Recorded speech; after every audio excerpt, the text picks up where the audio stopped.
Hey guys, welcome back. We got the microphone on now. I'm Justin. This is Grant, and today we got our Win-A-Box tournament going on at Ettin Games and Hobbies.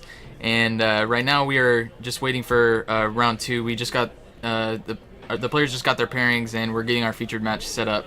And we just wanted to talk to you guys about some of the new cards that are coming up in Empire at War. So. Grant, what did you want to look at today? The Ion Disruptor Rifle. The Ion Disruptor Rifle. Alright, so we have a red villain upgrade weapon, 5 cost. It's got a 1 damage, a 2 damage, a 3 damage, a 4 damage for a resource, a 5 damage for a resource, and a blank. It says to play, spot a red character. It has an action. You can discard a card from your hand to turn this die to the side that has a value 1 or higher than the value showing on it. This card is absurd.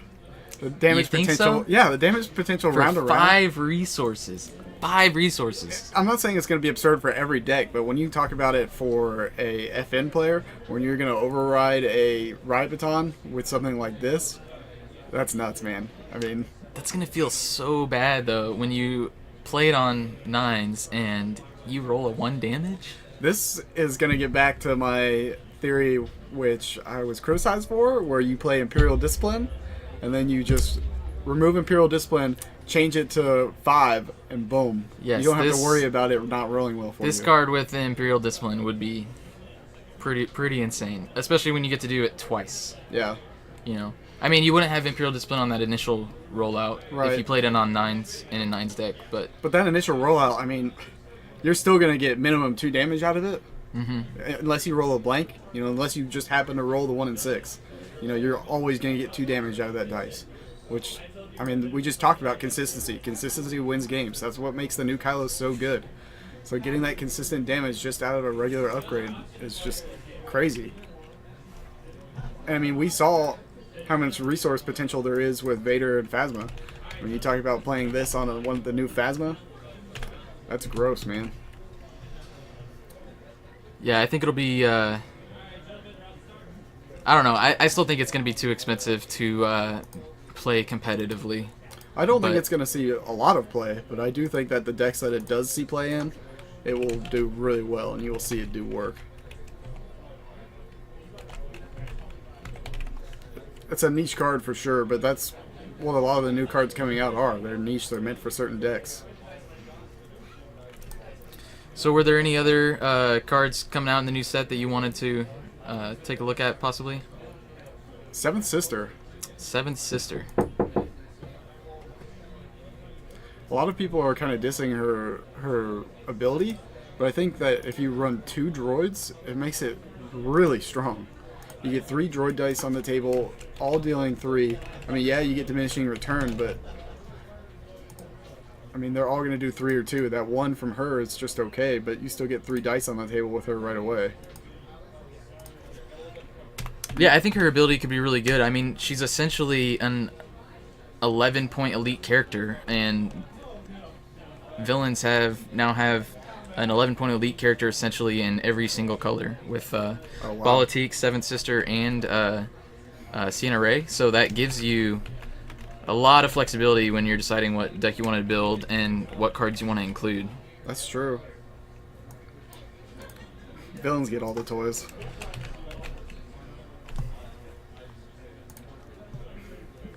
We're getting our players set up here. It's like those shuffling their hand, getting ready to go. Vader Raider. So we got a father-son team here. Well, not a team, they're opponents today. But it's Hunter Green and Lincoln Green. And Hunter is on the left playing the classic Vader Raider. And Lincoln is on the right. And he's running new Phasma with eJango. eJango doesn't see much love anymore. What do you think that is? I can't tell you, man. I think it's just because his damage potential is so much lower than other characters. Especially probably. For his point cost. 16 for Elite is... I mean, we talk about it for heroes all the time. It's tough to get a pairing for that. And I mean, with Phasma's focus, sure, you get a little bit more consistency, but you're stuck at 20 health, and, you know, the most you're going to resolve with that focus is 2, which doesn't feel great. because you just use 2 dice to deal 2 damage. Yeah, especially since Django seems to keep getting tools that make him better and better, like bait and switch. Django has 2 resource sides on his dice. Yeah. And the fact that you can roll him out in response to your opponent activating a character, you can use Django's ability to activate and then immediately bait and switch into additional 2 damage. That's true. Without them being before they can remove it. It basically gives him 3 2 damage sides on his dice. That is which true. is pretty absurd. Yeah. If you think about it. I mean, granted, you can only do that twice in the game, but I mean, doing that twice in a game though is still nuts. I'll tell you, I played against a Django 9's deck on Tabletop Simulator about a month ago, and the first turn of the game, he played a jetpack on Django. He activated Django in response and rolled just a natural 7 damage, just casually. No big deal. And he did like the same thing the second turn, and I had a dead character. It was absurd. How does it feel? I don't like it. I mean, there have been plenty of store championships this season where I was playing Luke Ray, and they would Fiber Knife, 4-speed, activate Ray, resolve 4-speed special, roll Luke, and deal 8 damage to me, and I hated it. And my opponents would get mad when I crime lorded their Luke turn 1, and I'm like, dude, you did 8 unrespondable damage to me. Like, I don't know why you think that's unfair when you just did the most unfair thing possible. It's because it took them living the dream to deal that 8 damage, whereas you crime lording turn 1, without them having a disrupt, is basically the same thing. They can't do anything about it. Well, they need to text that in their deck, so I can't do that to them. What disrupt do heroes get that they don't have on that dice? So Hunter rolling in Vader with a Lure of Power and just natural 5 damage sticks. Man. Daddy Vader don't play. And I didn't see what Lincoln decided to discard. But he's holding on to one of the new cards from the new set, Recon. So I don't remember what that one is. I think it's something along the lines of being able to turn a die to a side showing on one of your other dice. I'm not sure either. Yeah, Daddy Vader doing his thing. Just 5 damage, turn 1. Still got 2 shields. And Hunter decides to send that into Django, which it's not a bad call because Django does now have the what is Krennic's pistol called? Put me on the spot here. The Krennic's blaster. That's all they need to know, right? Yeah. But it's a 2-cost weapon that doesn't see a lot of play because its sides are not great. It does have 2 sides, but they're modified, and so that makes it difficult to resolve on Django's activation unless you can link it up with his base damage side. So it just increases the odds that you might not be able to resolve it. It also doesn't have redeploy, which isn't great, especially in a Django deck. Exactly. I'd much rather have a F11D rifle, Yeah. but most of the Django decks, like Django Veers and Django Phasma, they just try to spam, these 2-drop weapons. So having another one is not bad at all. True. So yes, Recon. It was in the 2-player starter, and it says choose a symbol showing on a die, then turn another die to a side showing the same symbol. So I actually kind of like that card, because if you do have a die that's showing a modified side, you can spend a resource to flip one of your other dice to a base damage side to link up with it. Yeah, and I mean, it doesn't even have to be your own dice. It can be your opponent's dice, too. That's true. So if you think about it like that, I mean... So, offense or defensive. Mm-hmm. The potential for you to turn it to a side that you want is extremely high. So Lincoln's deciding to target the Tusken Raider in this matchup. What do you think about that? You think he's taking it easy on his son? A little bit. Although he probably put that deck together, so he probably knows it's running things like Holocron, and maybe he's just afraid of that. Maybe he's afraid of the Holocron suite coming out. So Grant, why do you think we saw such a heavy drop-off in Vader Raider? I played it in the first few store championships here after Spirit of Rebellion came out, and I did pretty well. I topped forward a couple times, and it was really strong, but and I thought it had good matchups against Pomaz, but I don't know, maybe just the rise of Rainbow Nines pushed it back. Yeah, I think it was a combination of several things. One, the meta shifting. I think 3-character decks are a lot tougher for Vader Raider than other decks. I think the Fast Hands nerf hit him pretty hard, a lot harder than some other decks, and I just think a lot of people learned to play against it better. I think it's a combination of those 3 things why we just saw Vader Raider go away, and we saw the rise of Vader Royal Guard, especially when Royal Guard can help prevent damage, whereas Vader Raider doesn't do that.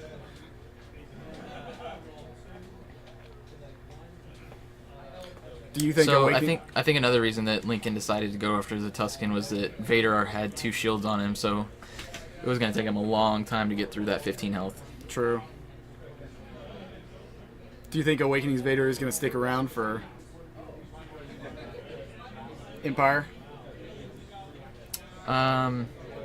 Hey, thanks, Shark Feet. Thanks for the follow, man. Oh, you're hosting. Yeah, that's what I like to see. Heck yeah. What was the question? Do I think that Vader's going to go away? No, you think he's going to stick around in the Empire War? Oh, yeah, for sure. The discard is incredibly strong. Maybe not to the level of Thrawn, but I mean, having a 3 damage for nothing on your die is so good. Yeah, that's true.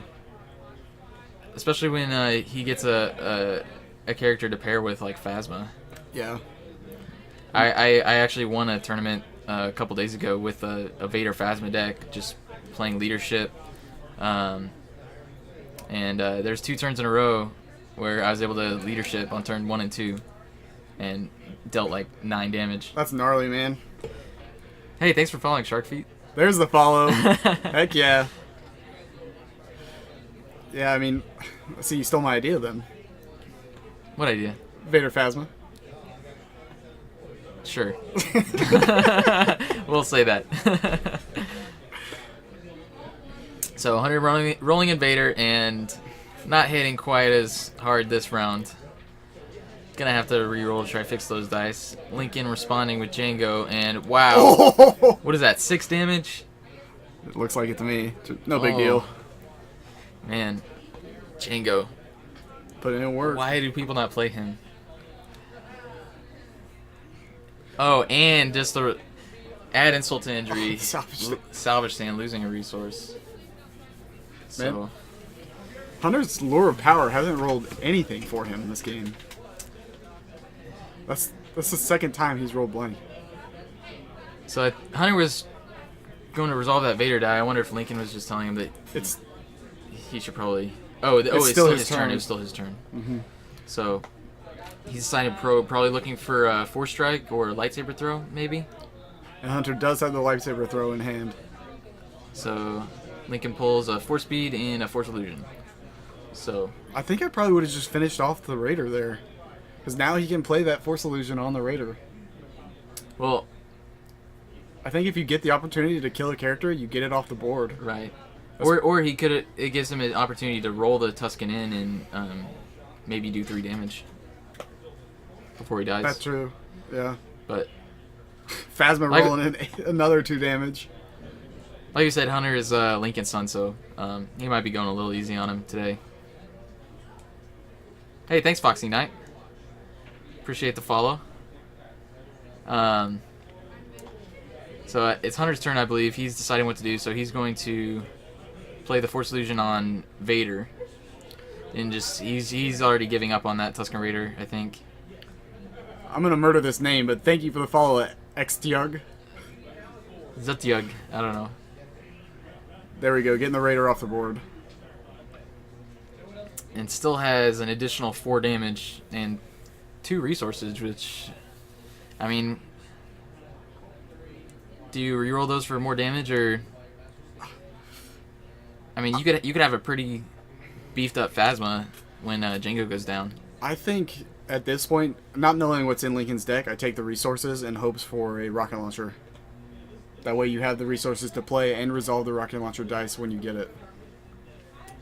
Exotiog says, as for Vader, he works so well with the new Phasma or the Magna Guard. Yeah, we didn't even mention the Magna Guard. The Magna Guard ability is so strong with the Price of Failure play in a Vader deck. Oh, yeah. Justin and I were talking about this earlier, and that's probably the deck that I'm going to be running at Empire War is Awakening's Vader and New Phasma, just because I love the synergy, I love the combos, I love the potential. I think that deck's going to be really strong. You're not afraid of coercion? Nope. Not at all. I think it's a really good card. I don't think many people will be running it as they think. And the odds of them hitting that price of failure, it'll happen, and it will feel terrible when it happens, but it'll be rare. Looks like they're discussing Hunter's turn here, whether he wants to spend that resource on something or not. So Hunter should probably just re-roll and hope Vader hits big like he was able to do last turn. I can't believe he hasn't gotten anything out of that lower power dice. I mean, so did Hunter just claim? Maybe so. Yeah. Maybe he had a force or a lightsaber throw. Yeah, Makashi. Which, yeah, you discard Makashi because you're playing a range deck, so right. The defensive ability is not going to help you out much here. And Lincoln has just a pile of resources over there. Yeah, I think Hunter really needs to roll well, and then on top of that, maybe get off a Rise Again. Lincoln draws that rocket launcher I was just talking about. And he has plenty of resources to play it and pay for its damage sides. Yep.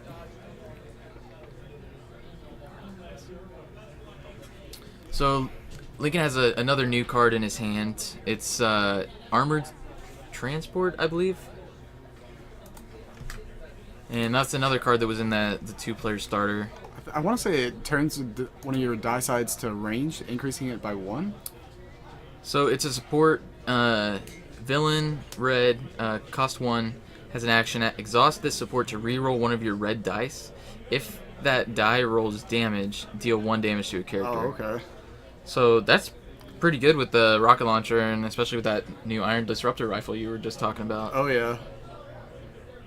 And not just that, but I mean, it lets you reroll a dice. I mean, sometimes you struggle to keep cards in hand to get that reroll off, so getting a support on the board to let you do that is really strong.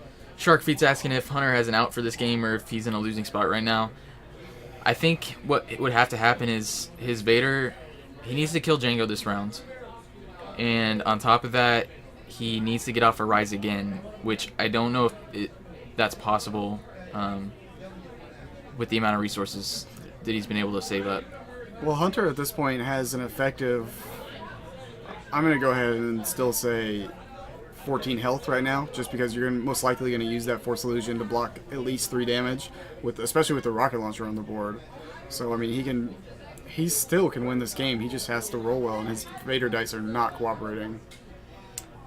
Yeah, that is an awful roll, and you're right, that Lure of Power has just been doing absolutely nothing for him. It might as well not be on the board. Django activating in response, and he's just doing what he does, seeing more damage. Looks like he gets the +1 resource, +2 on the blaster. I kind of want to get to see this armored support come down so that we can see it in play. That's a card I have not seen, and he's playing it. I was about to say, looks like he heard you. So I'd imagine he'll probably use it on the probably the Krennic gun, maybe, or no, the Krennic gun rolled damage. I think you use it on the +1 resource. No, the F11 rolled damage. The Krennic gun is on a shield. Oh, you're right. It is a shield. So probably either that or the rocket launcher if the rocket launcher doesn't roll well. Yeah, but it's a rocket launcher. It's probably going to roll well. I don't know if So Hunter, he discarded and just rerolled the flamethrower? Maybe so.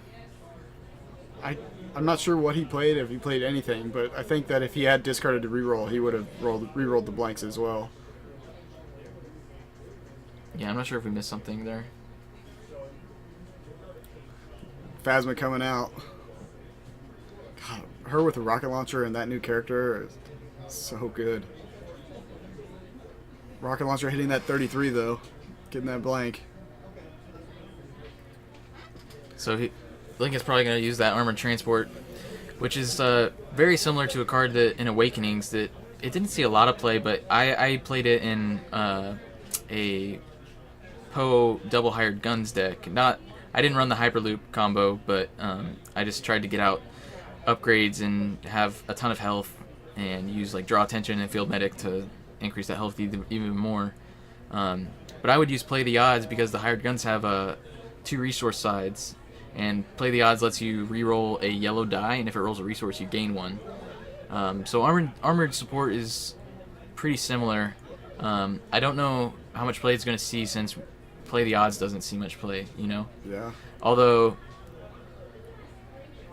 a 1 damage over and over could be better than a resource. I don't know, though, because generally a resource equates to about 2 damage. Right. So Lincoln just rolled out Fatal if that Force Illusion was not there with that reroll. oh my goodness. Yeah.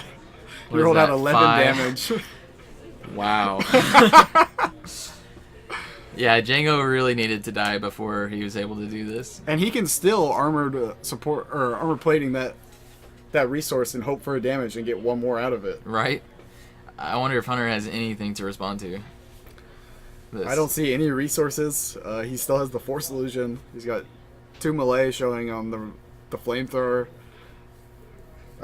At this point, I'm struggling to see an out for Hunter. So he's just going to do the 2 to Django.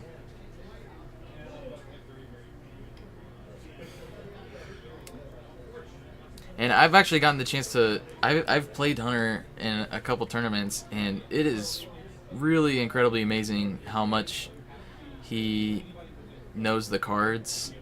Like, he's 7 years old, I believe. Yeah. And he can look at the pictures on the cards like you or me and know what it is and what it does. And I don't even know if he can fluently read yet, Yeah. which is pretty incredible.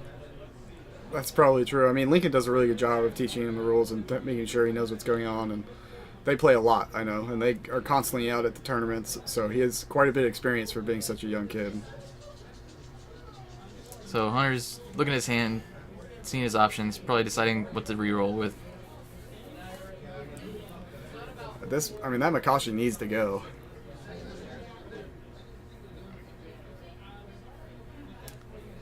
Yeah, Shark. I mean, he's young, but I mean, he plays like any normal player. He's still fairly new, but And other Lincoln than that, just reminding him that he used up that Force Illusion, so... Oh, Lincoln didn't have a resource to pay for that rocket launcher damage, it looks like. yeah, because he double disrupted earlier, remember? Yep.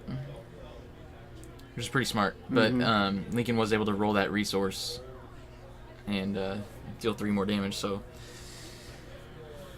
This game is pretty much wrapped up. I think Lincoln's going to be able to finish off Vader with a single Django activation. Yeah. Or an arm to the teeth if he runs that. Arm to the teeth is any upgrade or yellow upgrades? It's yellow character. You Oh, discard okay. any number of upgrades from a yellow character. Okay. There's that jetpack Django loves. The second rocket launcher. Not sure you're going to need that. Hunter deciding what he wants to do here.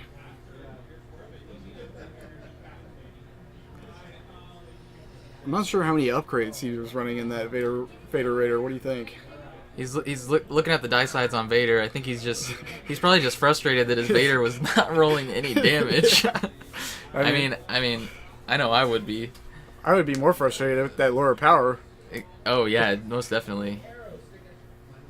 But I mean, lower power, if you roll a modified side on it, it doesn't help if you don't roll damage on another die. Yeah, but I mean, if he had rolled a modifier at all on the double disrupt, he could have prevented that rocket launcher. And he could have saved himself 3 damage. You know, I mean, the game would still probably be pretty much wrapped up for Lincoln, but he would still feel better about what was going on at least. Looks like he's going to end up paying for that Makashi. Yep. Drops it on the board. Just says, hey, let's go for it. Let's swing for the fences. I mean, he needs a miracle. He has the potential to one-shot Phasma.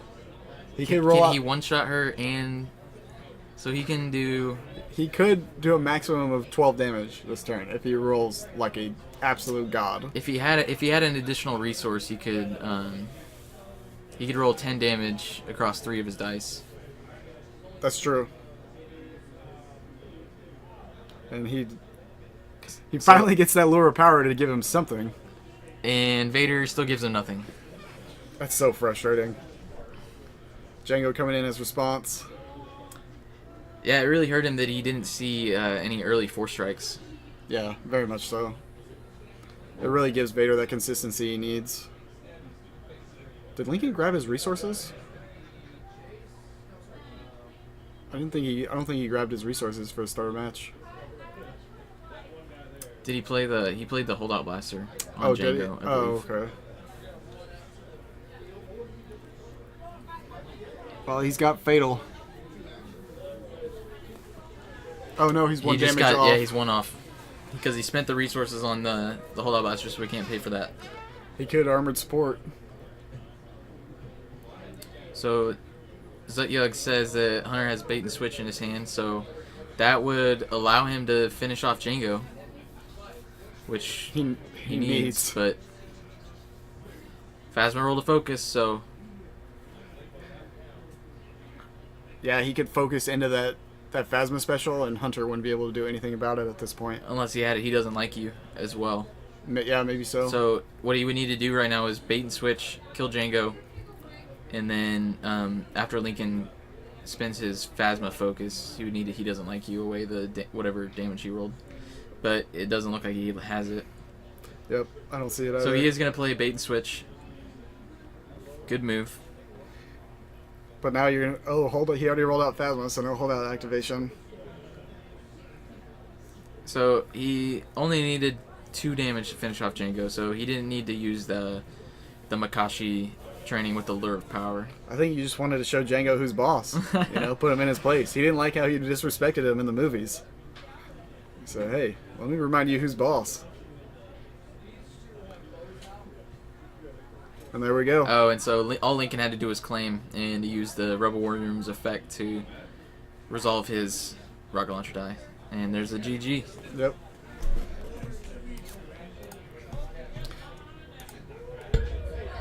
Hey, thank you for the cheers.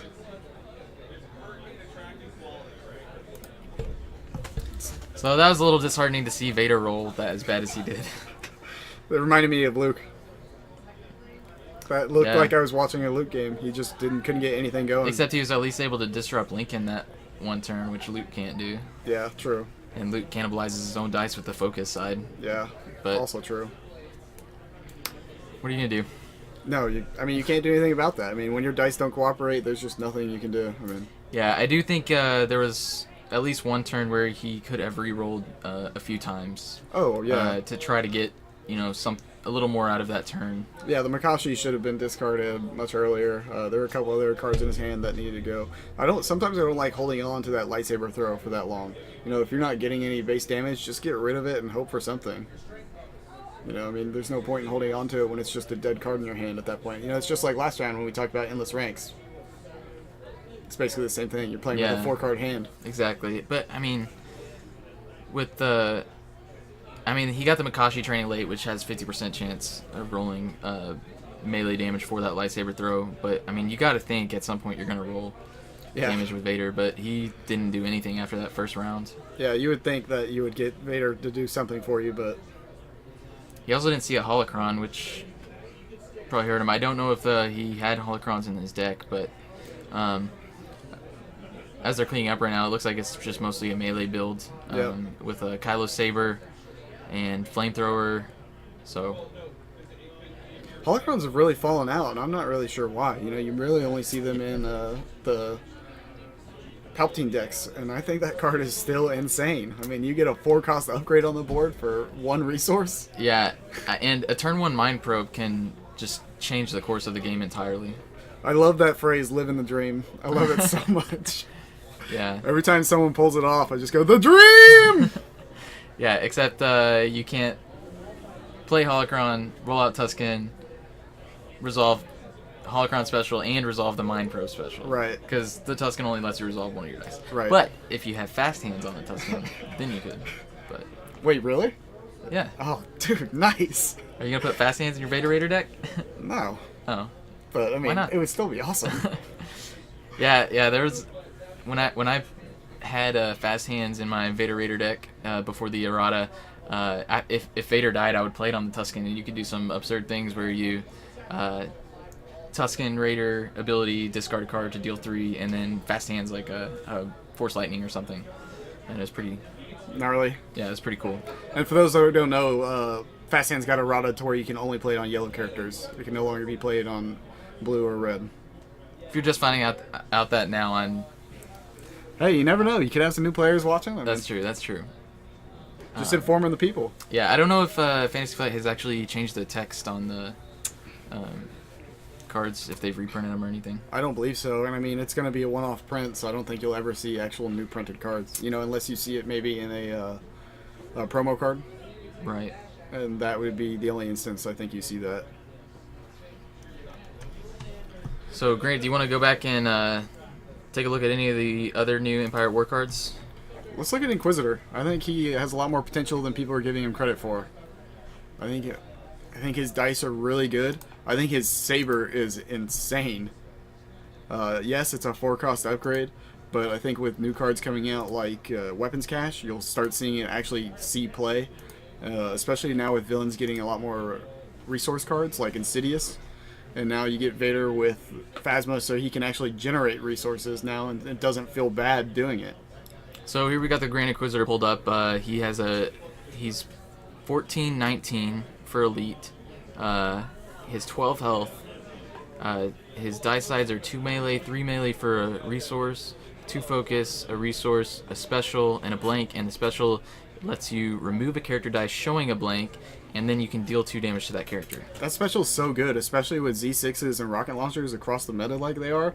I mean, just for getting rid of that big heavy hitter and getting 2 damage out of it is Well, for it has to free. be a character die showing a blank. Oh, no! That's why we were Okay. talking about it earlier, and I was like, man, it's really situational. Yeah, but you're right then.